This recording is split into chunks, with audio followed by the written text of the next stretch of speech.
My name is Jose Trujillo. I'm a fine art painter. I'm coming to you from my art studio, and today I want to talk to you about, here, let me see my notes.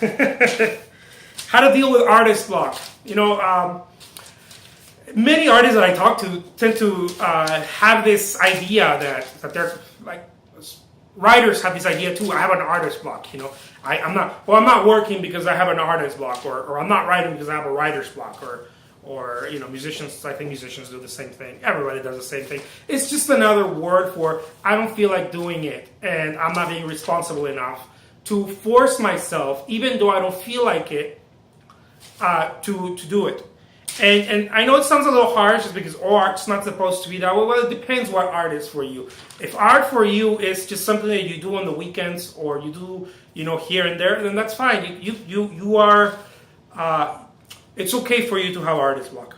But if artist is your career, or your business, or your life, like some artists like to say that art is my life, then you shouldn't have artist block. And the way you can't have artist block is that you train yourself. See, I never have artist block. I used to have it, but I learned this trick.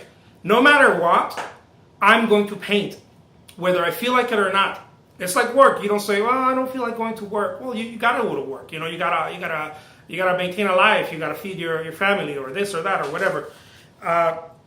Same thing with art. Because what that happens is that it forces you, it creates a muscle. You lift something heavy, kind of like people that do lift weights or whatever.